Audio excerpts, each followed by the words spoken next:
With Thanksgiving just around the corner, we know that the holiday season can get pretty hectic. And in this video, I'm going to show you 3 dishes you can easily make ahead of time so that your Thanksgiving day is going to be a lot less stressful and you can actually enjoy the day and enjoy your guests.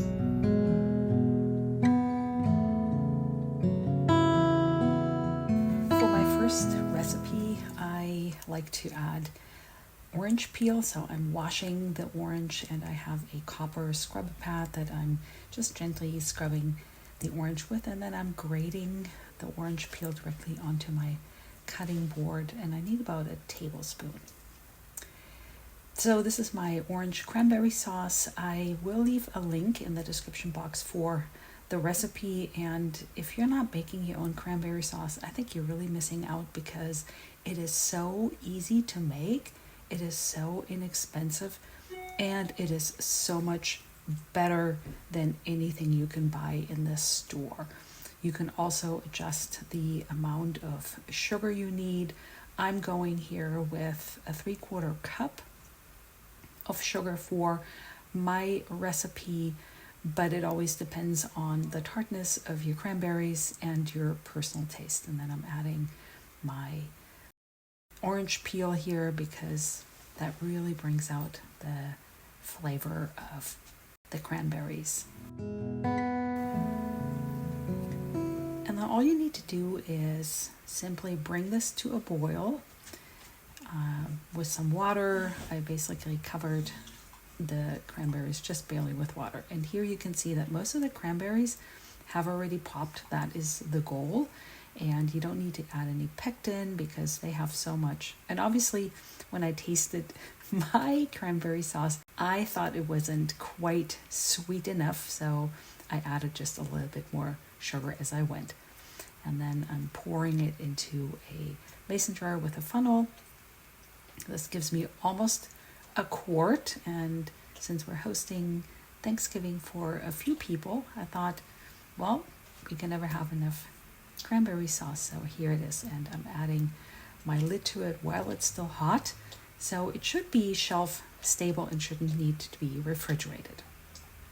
For my next recipe, and that is my signature stuffing, I am roasting pecans in my cast iron skillet because that just adds so much more flavor, the nuttiness of the pecans, and all the ingredients here, the amounts are very flexible, and basically I'm just showing you a method here, and you can absolutely use your own stuffing recipe, your family favorite recipe. So for mine, I am melting a lot of butter. You can see that's a whole stick of butter in my cast iron skillet while I'm chopping my onion. And since I am a neat cook, I like to transfer all of it as much as I can right into the hot butter. And I'm cutting the second one, and by keeping the onion kind of closed while I'm cutting it, I'm cutting down on having to cry when I'm cutting onions. Next, I'm adding my celery. I'm cutting it while the onion is sauteing, and I like to chop it in really small pieces here. And I think we'll just cook the stuffing on the side on Thanksgiving Day because stuffing the turkey with the stuffing, it just really takes so much longer. So I'm adding my celery pieces to the onions here while I'm sauteing all of that.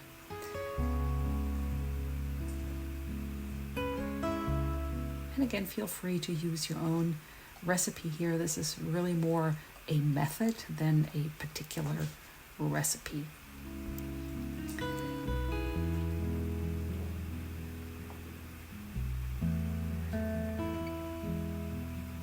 So the reason I'm making all this ahead of time is so that I save time on Thanksgiving Day because there's a lot to do.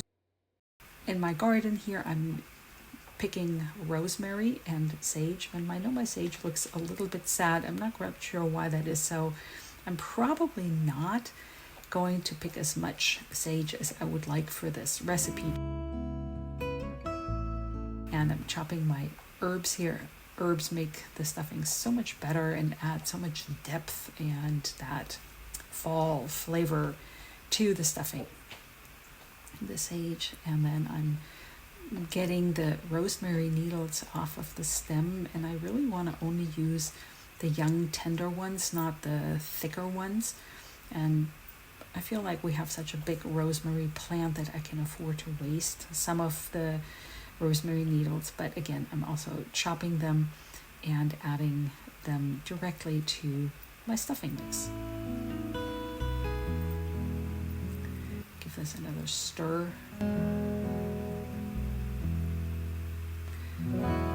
And the beauty of this is that on Thanksgiving Day, all I need to do is cube my bread and add the broth and then add it to a pie dish or whatever casserole I'm using, and then I can heat it up. And what I'm probably going to do is heat it up in the morning, cook it, bake it for 45-50 minutes or whatever I need to do, and then pull it out so that my turkey can actually fit my oven. And then I may just reheat my stuffing once my turkey is cooling after roasting it. So adding the chopped nuts to the stuffing.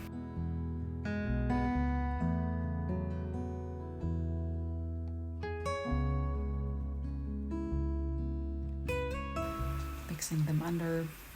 And I have already a glass dish here that I'm going to use to freeze this. This is definitely 2 weeks before Thanksgiving, so I don't think it's going to last in the refrigerator that long, and that's why I'm going to be freezing this. I'm just adding all the stuffing base here, which I like to call it, to my glass dish, and I have a lid back there that you can see. And sometimes I get a little stubborn. I'm thinking I can just do it with my spatula, but no, I just had to go and get a spoon because otherwise this would have taken too long. I don't mind living slow, but this was just a little bit too slow and not really efficient. So with the help of the spoon, I'm filling up my glass dish, and there's so much butter in the bottom of the skillet that I do want to add because butter just adds so much flavor and richness, and it's just, we love cooking with a lot of butter. So I have my lid here, pop that on and let that actually cool down overnight.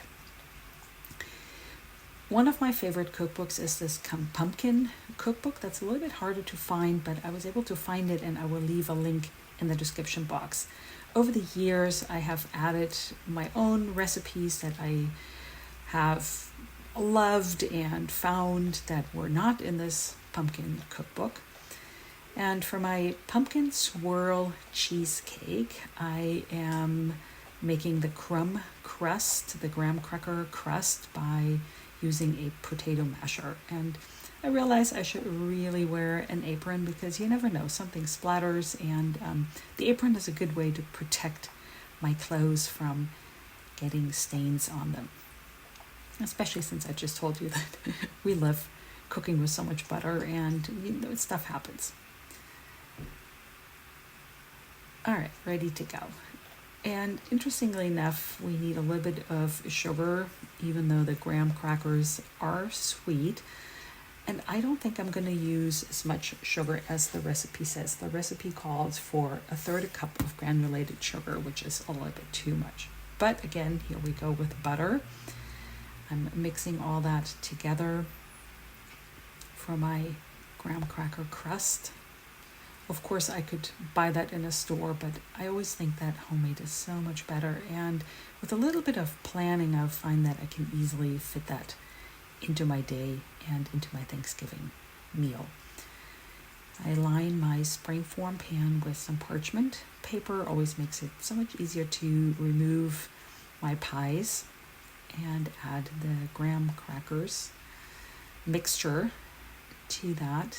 And I'm just going to gently press that in first with a fork, but then I realized that the fork is not really the best way because the crust kind of sticks to the fork. So I'm going to use my hands here to press that gently in.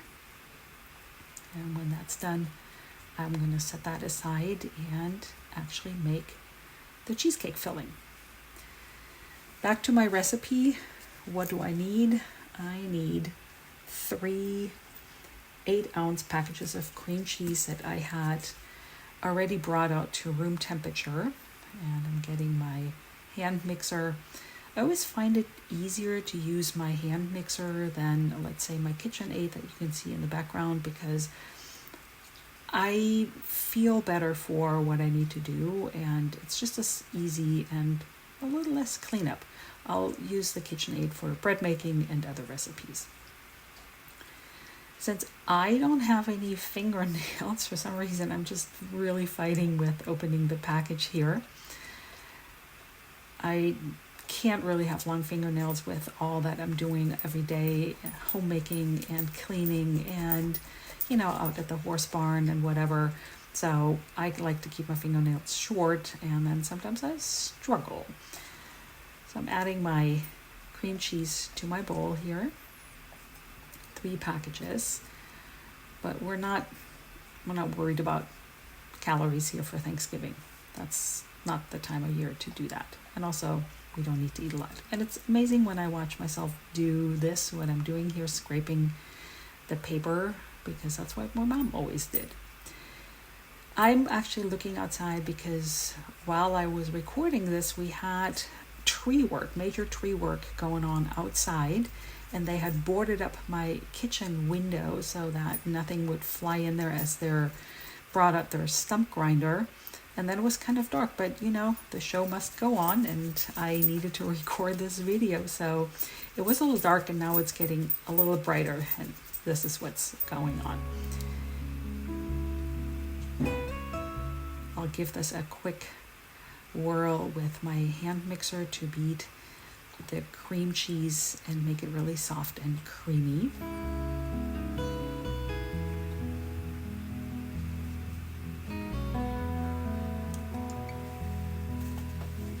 Now I need to add, the recipe calls for 1.5 cups of sugar. I might go a little bit less because this is such a rich, heavy recipe and cake that I think we can do with a little bit less sugar.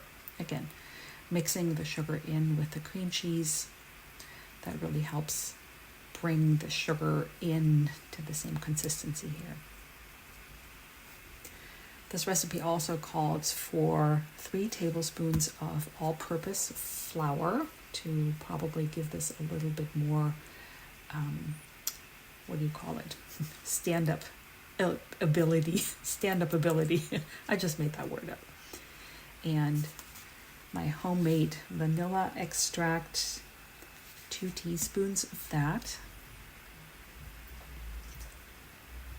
Then I need some cream. I just made my own butter, so I was out of my own cream, but I had some store-bought cream, and we need 1/2 cup of heavy whipping cream and 1/2 cup of sour cream. And again, I just made my own butter. That's why I didn't have any of my own sour cream. Mixing all of that in. And now you can see why I really prefer using a hand mixer over my KitchenAid mixer. I need 3 whole eggs, and integrating the eggs, mixing them in after I add one and the other, so one at a time.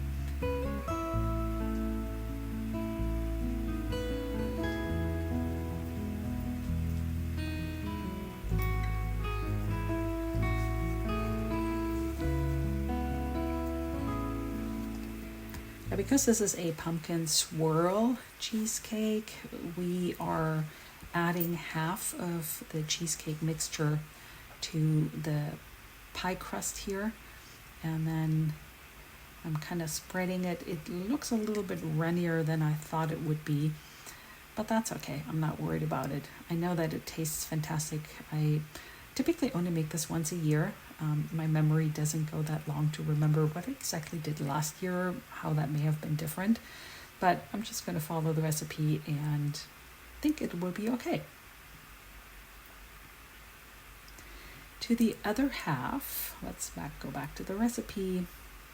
I'm adding pumpkin spice, and while you can make your own, I don't mind buying that in the store, and it has the perfect blend, I find.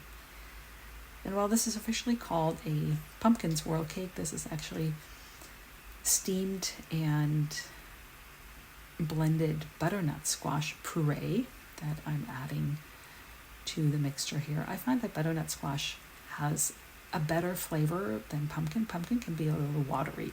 That's why I always prefer butternut squash. To create the swirls, I'm adding that on top, and I'm trying to be really careful to keep that from mixing beforehand.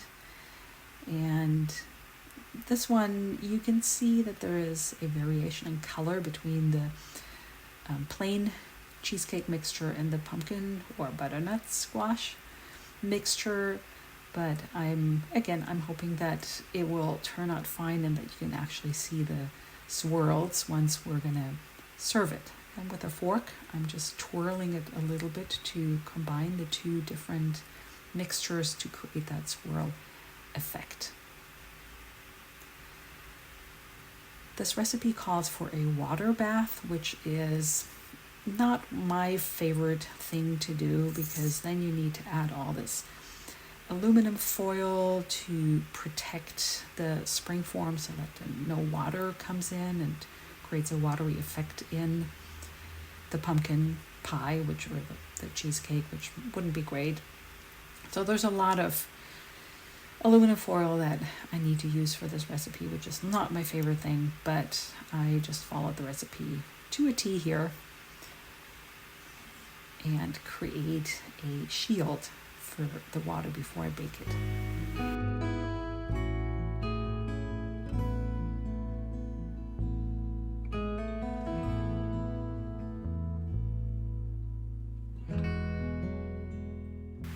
Here's my water bath. I'll put the pumpkin cheesecake in there and then I'll bake it. Let's see how it turned out. It smelled amazing while I was baking it, and it looks absolutely amazing. I know my family has been saying, wait, what? This is for Thanksgiving? We should have this now. And the next day when it has cooled down, I am wrapping it tightly in a plastic bag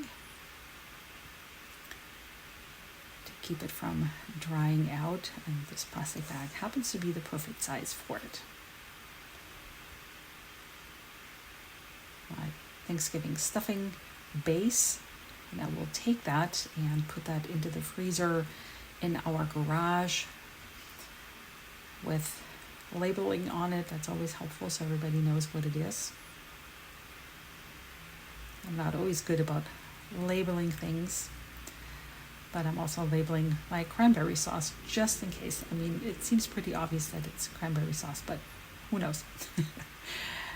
And I can just let that sit out until Thanksgiving Day. I hope that you enjoyed this video. If you did, it would mean the world to me if you gave me a thumbs up and if you subscribe to my channel if you haven't already done so. And in this playlist over here, I have a lot more holiday recipes and tips for you. Thank you so much for watching, and I'll see you in the next video.